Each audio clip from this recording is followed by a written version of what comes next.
There is a bed in Ravenmoor Castle that no wolf has touched in 9 years. Not the servants, not the guards, not even the king who sleeps in it. He built a wall around it out of silence. And the whole pack learned to walk wide of it. Then one exhausted maid pushed open the wrong door. She did not mean to lie down. She meant to fold one blanket. She woke to candlelight and a king standing over her, and her whole body strangely, impossibly calm. He should have had her flogged. He tucked the blanket higher instead. 19 days later, she is kneeling on cold stone in front of the entire court. Her wrists are bound in silver thread cord. A dead queen's pendant sits on a table like evidence of a crime. An old man is reading the words that will send her past the boundary stone, into a winter that kills lone Omegas quietly and without apology. And the king who once touched her forehead like she was something worth being gentle with, sits on his throne and says nothing at all. Will he choose his crown? Or will he choose the girl who fell asleep, once, in the one bed no one else was ever permitted to want? The torches in the great hall of Ravenmoor burn orange and restless, throwing long shadows up the stone the color of old blood. Every bench is full. Every noble house that matters is here, banners hung from the rafters. And beneath all that heraldry, the air smells of tallow smoke and wet wool and something sharper underneath. Fear, worn thin and passed hand to hand like a coin nobody wants to hold.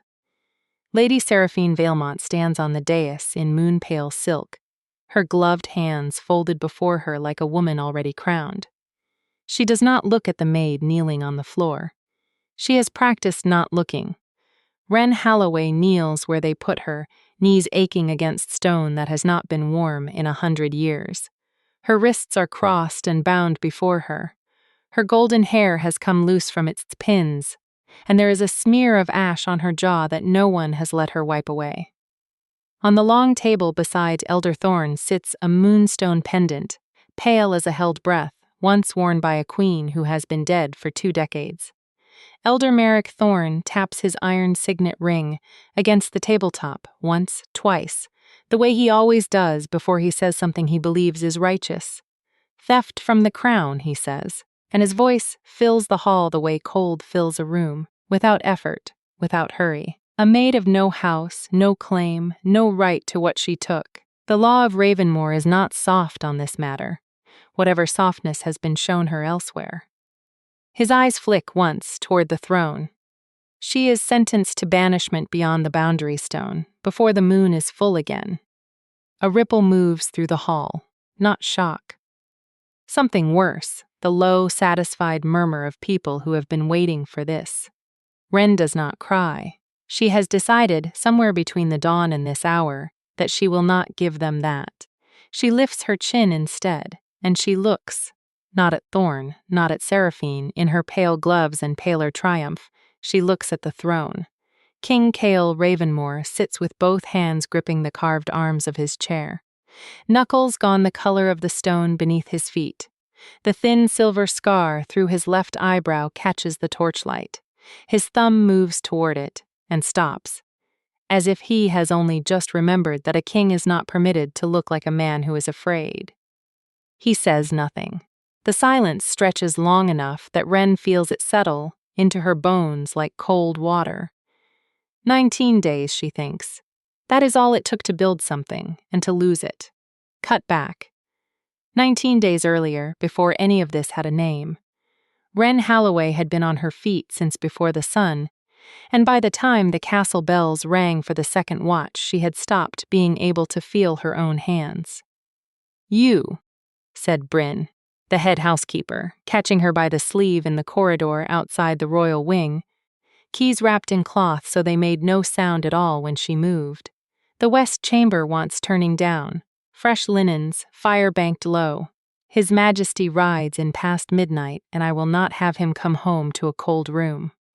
"Which chamber?" Wren said, because there were 4 along that hall, and she had learned, the hard way, that guessing wrong in the royal wing earned you a week of laundry duty.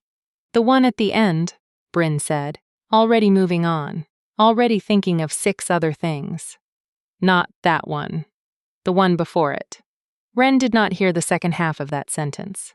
She was thinking about her feet, and the 11 hours behind her, and the fact that her eyes had begun to sting with the particular ache of a body that has been asked for more than it has to give. She pushed open the door at the end of the hall. It did not look forbidden. That was the first unfairness of it. It looked like any other room in the castle. Dark wood, a cold hearth, tall windows shuttered against the night, except for the bed. The bed was enormous, carved of black oak, dressed in furs gone soft with age and disuse, and it smelled, faintly, of cedar and banked smoke, and something warmer underneath that Wren did not have a name for yet. She meant to fold back the coverlet. She meant to check the sheets for damp and bank the fire, and be out again before anyone noticed she had gone the wrong direction. She sat down on the edge of the bed to catch her breath. The mattress did something to her that no bed in the servants' quarters had ever done. It felt like being held. It felt, absurdly, like coming home to a place she had never been. She was asleep before she had decided to lie down at all. Cale Ravenmore came home past midnight with mud on his boots and a war council's worth of headache behind his eyes, and he opened the door to his own chamber, expecting silence, expecting the particular emptiness that had lived in that room for 9 years like a tenant who never paid rent and never left. Instead, there was a maid asleep in his bed. He stood in the doorway longer than he would ever admit to anyone. She had curled onto her side, one hand tucked beneath her cheek. Her golden chair spilled loose across the pillow that had not held a head other than his own since he was 23 years old. Her breathing was slow and even. There was a burned scar across 2 knuckles of her right hand, old and pale, and even in sleep her fingers had curled slightly inward, as if hiding it out of habit. He should have woken her. He should have been furious. He crossed the room instead, and drew the fur higher over her shoulder, because the fire had burned low and the night had teeth in it. "This is your own fault," he muttered, to no one, to the room, to the 9 years of silence he had built around this bed like a wall. "You should not have come in here at all." He did not say who he meant. He took the chair by the cold hearth and did not sleep and did not wake her, and told himself in the morning that meant nothing at all. She woke at dawn in a panic that felt like falling. "Oh," she said, to the ceiling, to the bed, to the entire catastrophe of her situation, scrambling upright so fast the furs tangled around her ankles. "Oh, no. No. This is not. I did not mean to." "You fell asleep in my bed," said a voice from the chair by the hearth, low and rough with a night spent awake, "and then you apologized to my blanket." Wren froze. The King of Ravenmore was watching her from the shadows with an expression she could not read, his dark hair rumpled, the scar through his eyebrow stark in the gray morning light. "I did not," she said, with the particular dignity of someone who absolutely had. "You did. Just now. You said, and I am quoting you exactly. Sorry. I know I'm going." "I talk to things," Wren said, with as much composure as a woman can gather while sitting in the forbidden bed of the man she has just insulted a blanket in front of. "Furniture, doors. The particularly stubborn pot in the kitchen that never boils on time. It is a habit, not a crime. And falling asleep in the one bed in this castle no one is permitted to touch," Cale said, rising, his voice carefully flat. "What would you call that?" Wren looked at him, looked at the bed, looked very briefly at the door, as if measuring the distance to it. "I was tired," she said. "The bed was there. In my defense, it did not say it belonged to a king." Something moved behind his eyes, not quite a smile, but its ancestor. He touched the scar through his eyebrow, briefly, and looked away toward the window before she could read whatever had crossed his face. "Get up," he said, "before Bryn finds you and has you scrubbing floors until midwinter. Are you not going to punish me?" "I am considering it," he said, and did not, and both of them knew it. The punishment, when it came, was this. Wren Holloway was reassigned, by order of the king himself, to the sole and permanent care of the royal chamber. Bryn delivered the news with her cloth-wrapped keys held very still, and an expression that suggested she did not believe for one moment that this was punishment of any kind. "He asked for you," Bryn said, "by name." "He is angry," Wren said, folding linens with more force than the task required. "This is a punishment disguised as a chore. I am to suffer under the weight of extra responsibility until I learn humility." Said Bryn, who had run this castle's household for 11 years and had learned to hold her opinions the way she held her keys, wrapped, silent, close. The days that followed built themselves into a pattern neither of them named.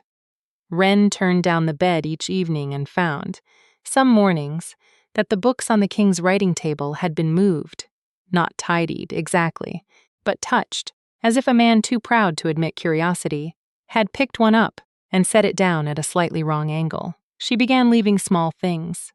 A sprig of dried lavender tucked into the linens. Once, without entirely deciding to, an adventure novel she had borrowed from the kitchen boy, its spine cracked from being read by candlelight. She left it among his ledgers, buried like a confession. He said nothing about it for 3 days. On the 4th, she found it moved to his bedside table, a strip of ribbon marking a page 40 pages further in than where she had left it. "You are reading it," she said, delighted, before she could stop herself. "I am not," Cale said, not looking up from the correspondence on his desks. "I am cataloging the ways in which it insults the intelligence of every soldier who ever lived. That is called reading. It is called professional criticism. You are on page 112. I count quickly."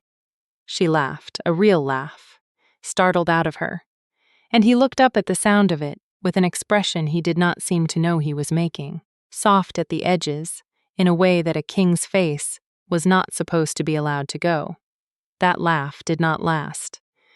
Under the door that same evening came a folded parchment, sealed in black wax, stamped with the mark of the Council of Elders, summoning the king to session before the week was out. Wren picked it up off the floor and set it on his desk without reading it, and told herself the small cold feeling in her chest was nothing at all. The council chamber was colder than the rest of the castle, by design. Stone walls, no tapestries, nothing soft enough to make a man forget he was being judged. Elder Thorne tapped his ring against the table before he spoke, the way he always did. "You are 33 years old, my king," he said. "Unmated, unbonded, with no Luna at your side and no heir promised to this pack. The border war is won. The packs are watching to see what you do with the peace you bought them. I am aware of my own age, Elder. Then you are aware of the Luna Accord." Thorne let that sit a moment, the way a man lets a blade rest before he uses it. Written 400 years ago, in the winter, 3 noble houses nearly went to war over an alpha, who died without naming a mate. It says, in words no council since has dared to soften, that an unmated alpha king must take a noble-born Luna within 1 moon of his 33rd year turning, or the council may name a regent in his place until he does. Cale's jaw tightened. "The pack is at peace. The pack is at peace because the border war ended," Thorne said. "Peace is not permanent, Your Majesty. It is a debt that comes due. And a king with no Luna, no bond, no bloodline secured, is a king the other packs will test, the moment they believe you weak enough to test. I am not weak." "You are unclaimed," Thorne said, and the word landed like a verdict. 1 moon. Choose, or the council chooses the regent who chooses for you. That evening, before Cale had finished composing the fury he intended to bring to the next session, House Vailmont's banners came through the gates. Wren was laughing when it happened, really laughing, the kind that came from somewhere below her ribs, because Cale had just told her, with a completely straight face, that the adventure novel's hero was a coward and a fool, and he intended to finish it purely to confirm his own correctness. She had a stack of fresh linens in her arms and flowers on her sleeve, from an argument with a stubborn oven 3 floors down, and for one unguarded moment, the whole castle felt like it belonged to just the 2 of them. Then the horns sounded at the gate, 3 long notes that meant a noble house arriving in force, and through the window she watched pale silver banners unfurl against the gray sky. A crescent moon on a field of white, the sigil of House Valemont. The laughter died in her throat before she understood why.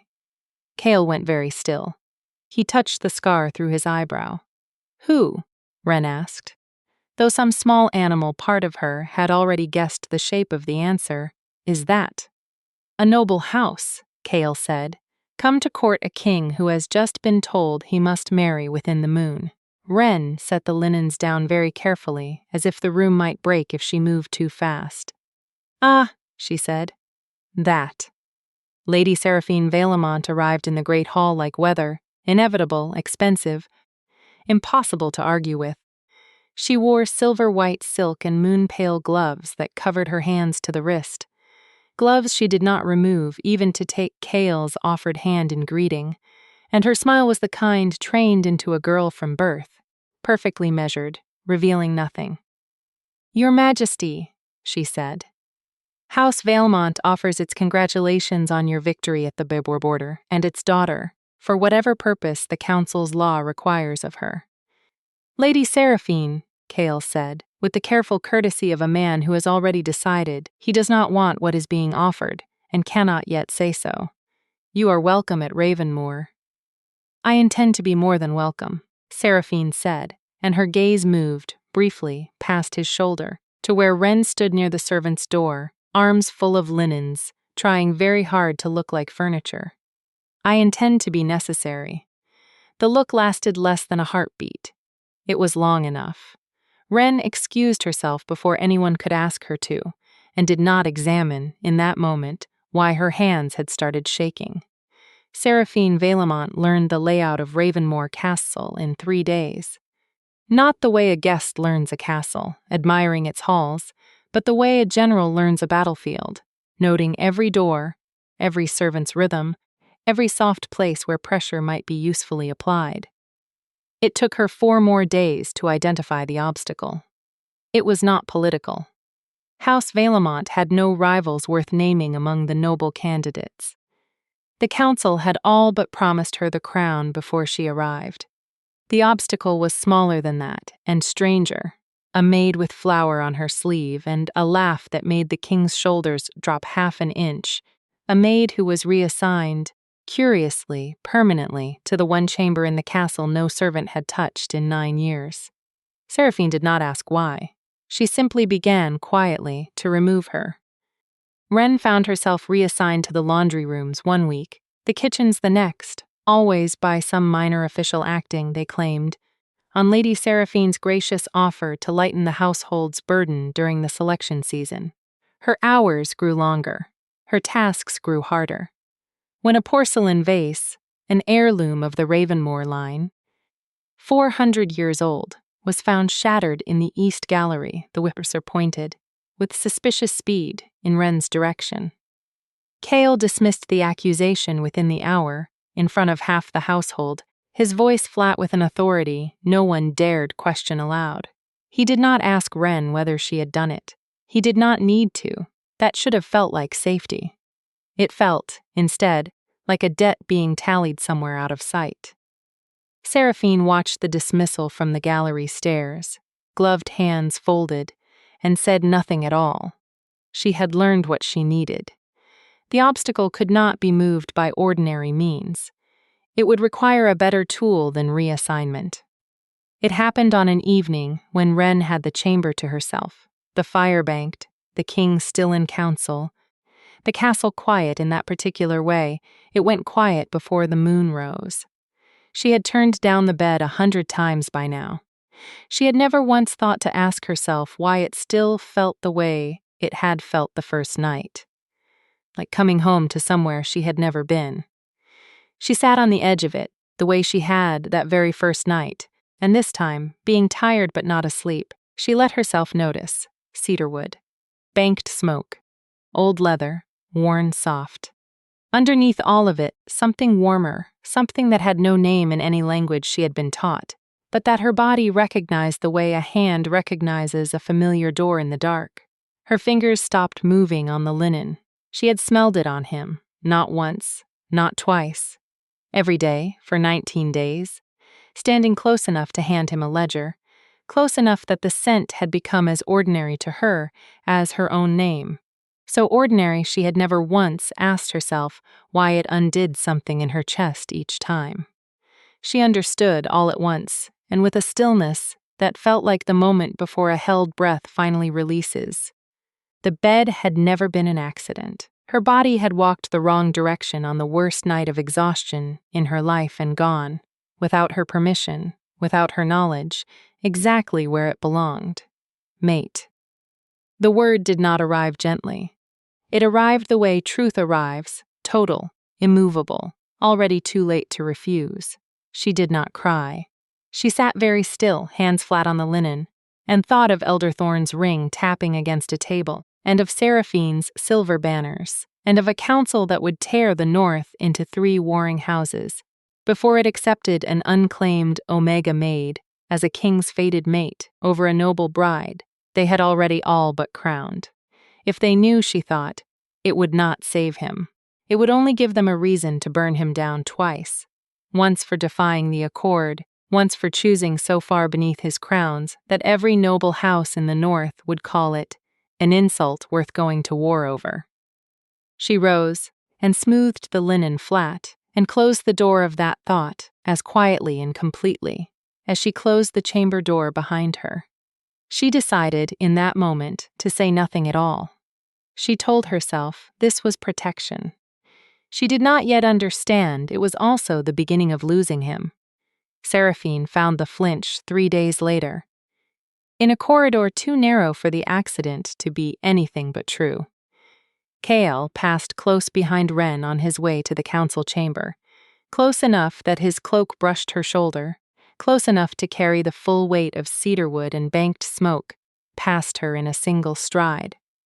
And Wren's whole body went still, the particular stillness of someone holding themselves very carefully together.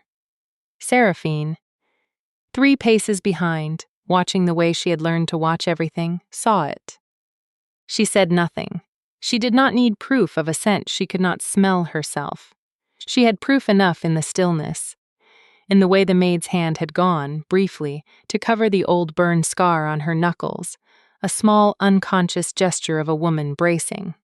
A maid-mate, Seraphine thought, and felt something in her chest that was almost sympathy, before she buried it under the much older instruction that had built her, "You are worth a crown, and nothing less." She did not confront Wren. She did not confront Kael. Rumor and suspicion could be argued with. A king's silence could survive 100 whispered accusations. She needed something the council could not argue with at all.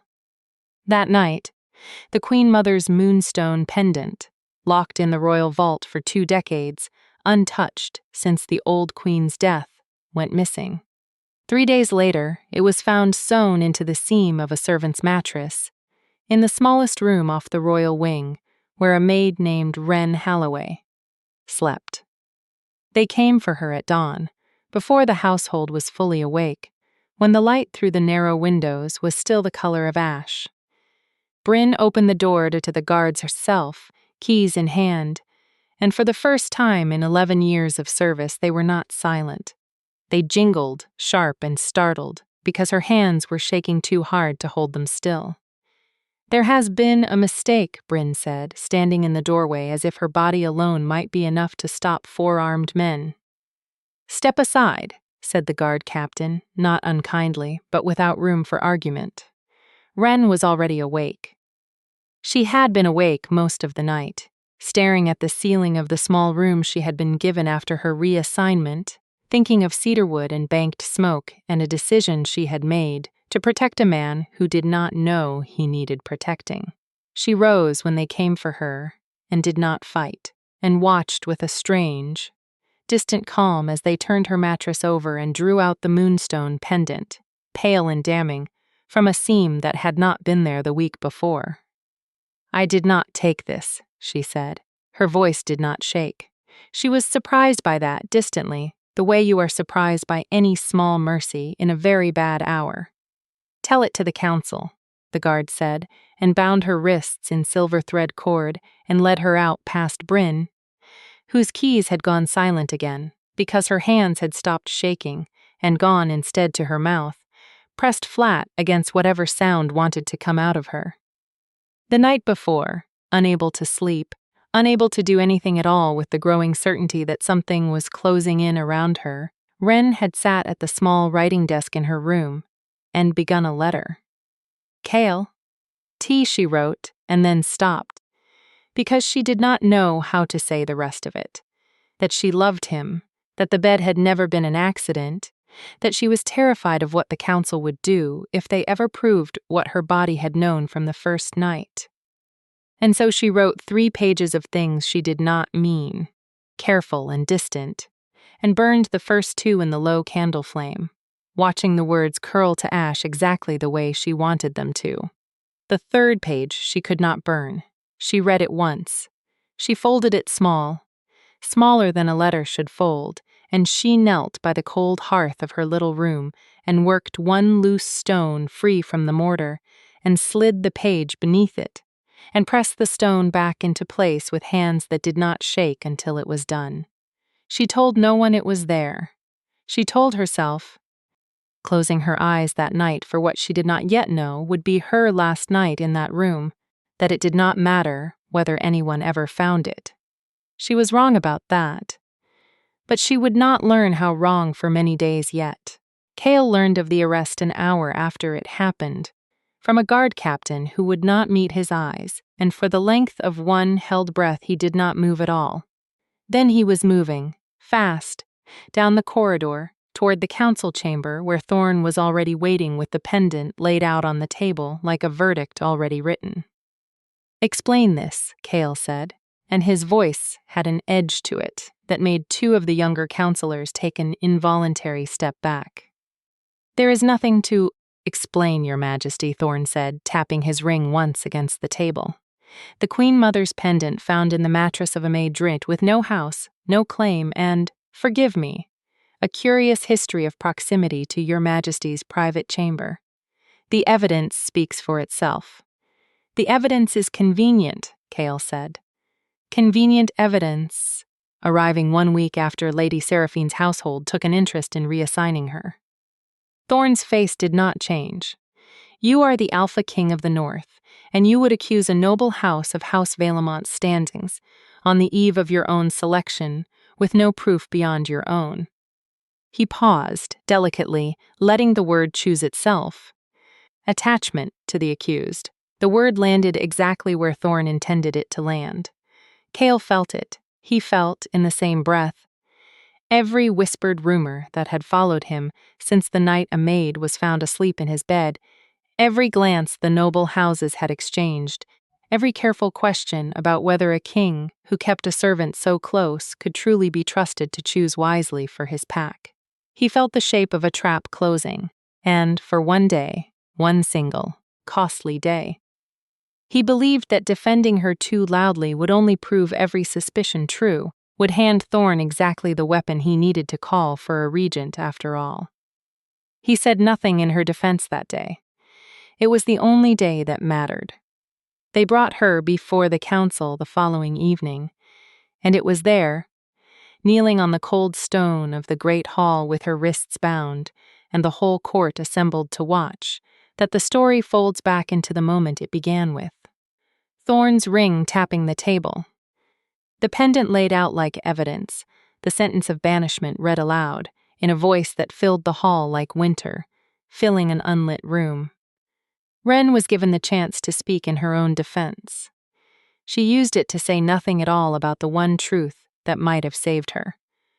"I did not take the pendant," she said, "and that was all. Not a word about cedarwood or banked smoke, or a bed that had felt like home from the first exhausted hour. Not a word about what she now knew herself to be." She looked at Cale once. One long look, the kind that tries to say everything a mouth is not permitted to. And then she looked back down at the stone, and let them read the sentence.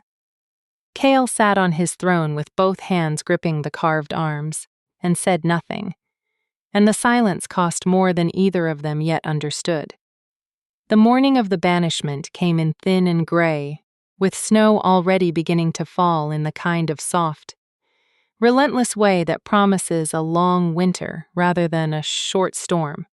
They walked her to the boundary stone at the edge of Packlands, where the road narrowed between two black pines and the wild began.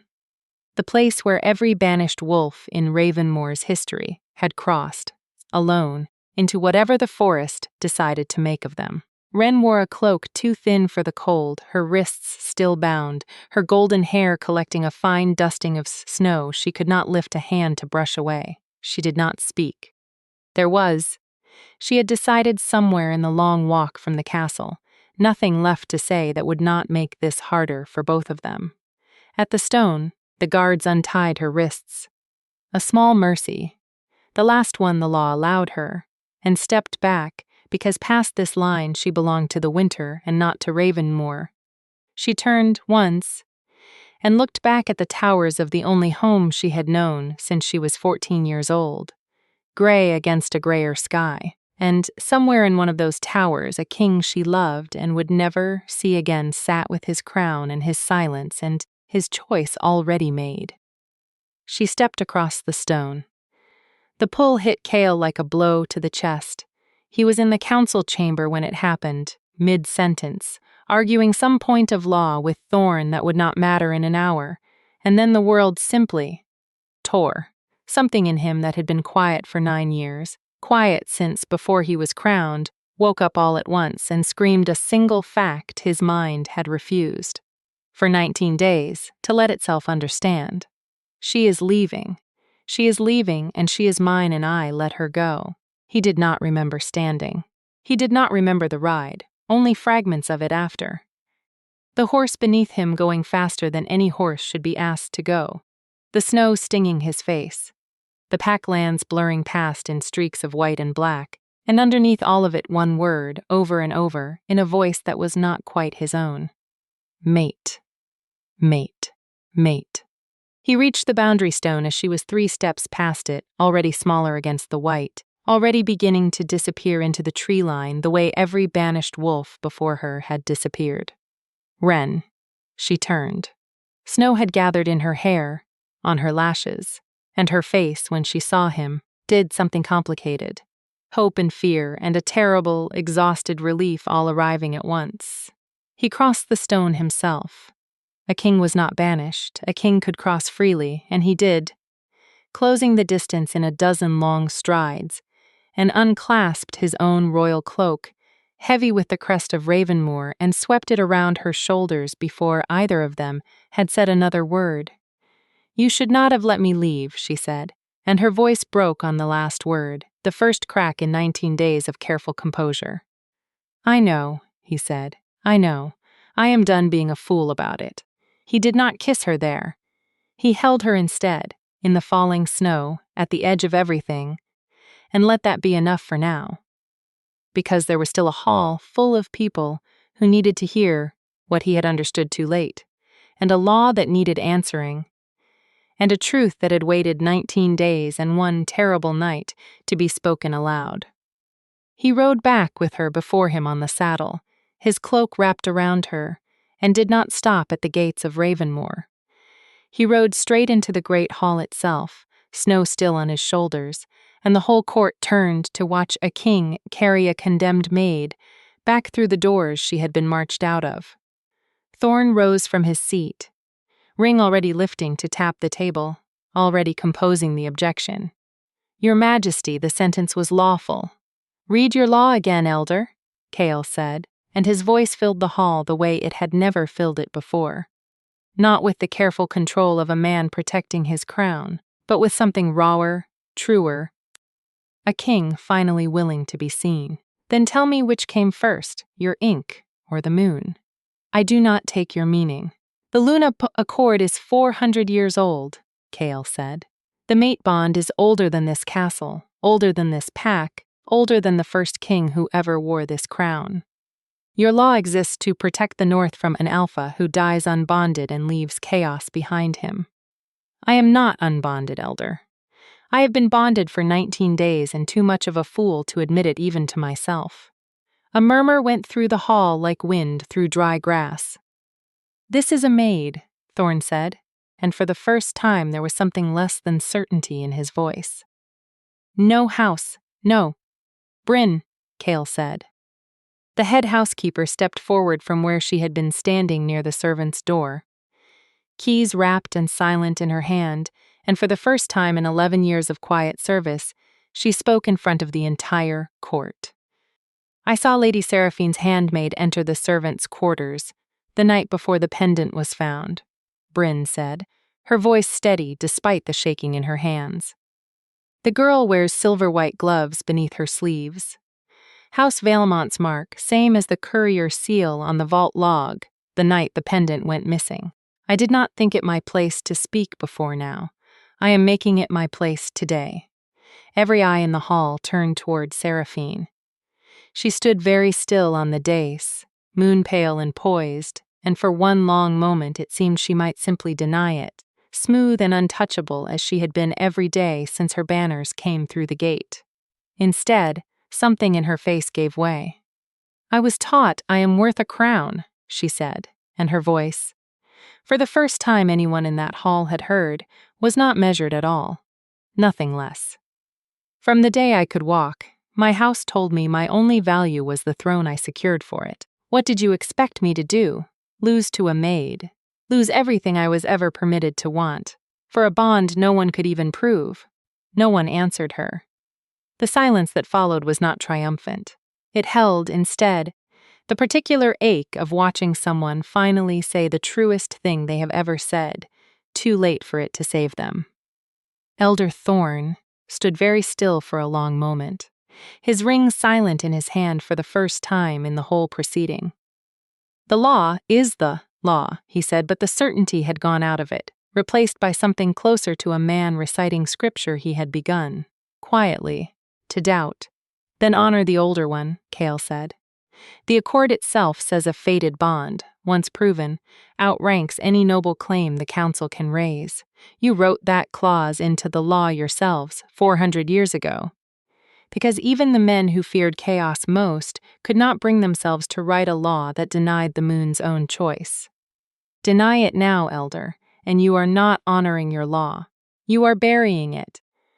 Thorn looked at Wren for a long moment, at the burn scar on her knuckles, uncovered now, at the steadiness in her chin, despite the cold still clinging to her hair, and something in his face, old and rigid and genuinely certain it had always served the pack's survival, cracked just enough to let a different truth through. "Prove it," he said, quieter now. "Prove the bond, and I will yield to the letter of my own law." Cale crossed the hall and took Wren's bare hand, the scarred one, the one she had spent years hiding under her sleeve, and held it up for the whole court to see, and did not let go. "I do not need parchment to prove what my wolf has known since the night I found her asleep in a bed no one else was ever permitted to touch," he said. "I let her walk to the boundary stone rather than admit it. I will not make that mistake again in front of anyone, ever, for the rest of my life." Thorn looked at the two of them for a long moment. Then, slowly, deliberately, he set his ring down flat on the table and did not tap it again. "Then let it be recorded," he said, "that the moon chose before the council's ink ever dried. House Vailmont's banners came down from the rafters within the week. Seraphine was not sent home in chains. Cale would not permit that, and Wren, when asked, would not permit it either.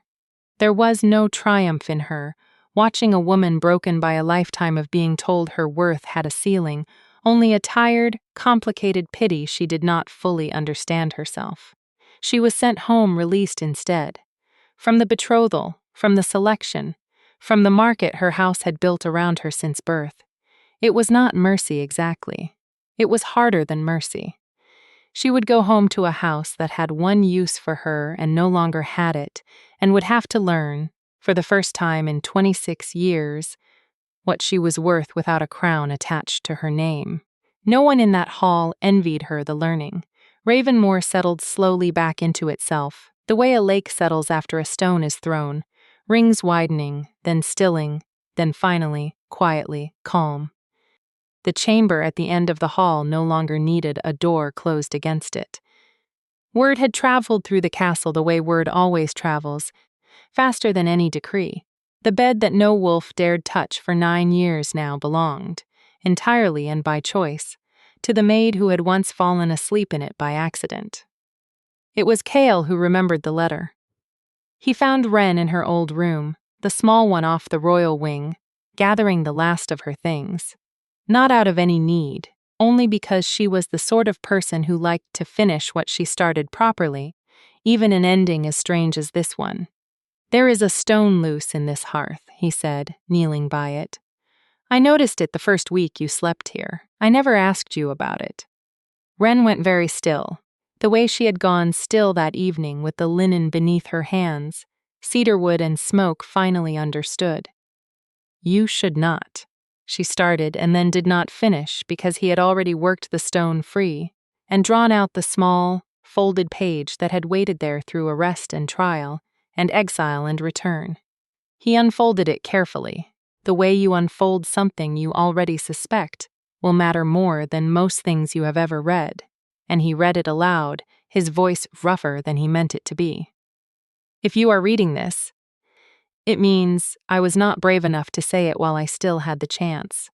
The bed felt safe the very first night, before I understood why, and I have spent every night since too frightened to tell you the reason, because I thought loving you quietly and disappearing quietly were the same kind of kindness. I do not think that anymore. I think the people who love us most are often the ones who disappear quietly to protect us, and I think letting them go quietly, without a fight, is how we lose them for good. I am sorry I almost let that happen to us. I hope, wherever I am when you read this, that I found the courage to stay instead." He looked up. She was watching him with her chin lifted, the way she had watched him from the very first stubborn morning, daring him to say something clumsy about it. "You found it," he said.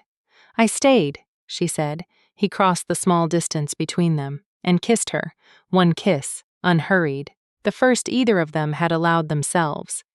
And it tasted like 19 days of silence finally spending itself all at once. There is a bed in Ravenmoor Castle that no wolf has touched in 9 years. Except for one, who fell asleep there once by accident, too tired to know what she was walking toward, and who owns it now, entirely, on purpose, every single night for the rest of her life. Some doors are forbidden because no one has yet found the person they were always meant to open for. Hers opened the first night she was too tired to knock.